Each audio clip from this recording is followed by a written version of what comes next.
Matapos nga po mga idol na papirmahin ng OKC Thunder si Shai Gilgeous-Alexander ng bagong kontrata na nagkakahalaga ng $285 million contract sa loob ng 4 na taon at si Chet Holmgren na merong $250 million sa loob ng 5 taon, hindi na nga nag-aksaya pa ng oras ang front office na bigyan rin ng bagong extension ang isa pang key player na si Jalen Williams na nagkaroon ngayon ng $287 million sa loob ng 5 taon. Sa madaling salita, sinigurado ng OKC Thunder ang future ng Big 3 na mangunguna sa pagkuha muli ng kampyonato. Ang problema sa kanilang ginawang move, babayarin nga nila ang kanilang 3 player na mahigit sa $800 million sa loob ng 5 taon na siyang makakaapekto ng husto sa cap space. Ginawa rin naman ng Boston Celtics ang ganitong klaseng move matapos silang magkampiyon last year, pero sa huli bigo nga silang panatilihin ang mga ito, kaya isang malaking sugal ang ginawang ito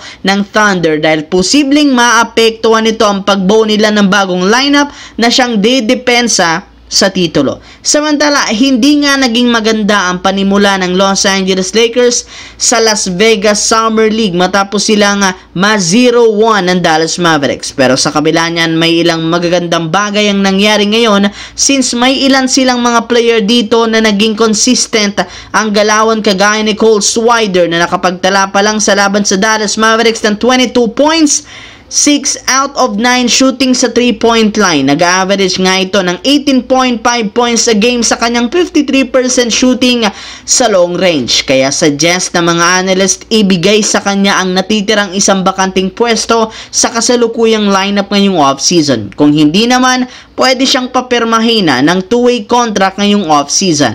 Hindi rin naman nila pwedeng sayangin ang talento nito dahil kita na mas magaling ito bilang shooter kumpara sa kanilang batang player na si Dalton Knecht na hanggang ngayon nananatiling streaky shooter sa kanilang mga laban. Sa kabilang banda, kasunod nga ng naging debut game ni Cooper Flagg si Dallas Mavericks, marami nga agad ang nambatiko sa kanyang performance matapos itong magkaroon ng napakalamig na shooting. Karamihan sa kanyang mga binibitawang tira, air ball, kaya kini-question nga ngayon ang kanyang offensive skills kung makakasabay ito sa depensang ibibigay sa kanya ng mga NBA teams. Bukod dyan, napakalamya rin naman ang katawan nito na rason bakit hindi siya nakakagalaw ng maayos sa ilalim gamit ang kanyang isolation plays. Kaya dahil dyan, may ilang mga fans ang nagsabi, overrated nga daw ngayon ang isang rookie. Pero hindi rin naman ito dapat exaggerate ang naging performance ni Flagg, gayong parehas rin naman silang nag-struggle noon ni Victor Wembanyama sa kanilang first game. Nakabawi rin naman agad ito makalipas ang ilang games at ilang mga adjustment, kaya inaasahan na makakabawi rin naman si Cooper Flagg sa mga susunod na laban ng Dallas Mavericks ngayong Summer League at sa regular season.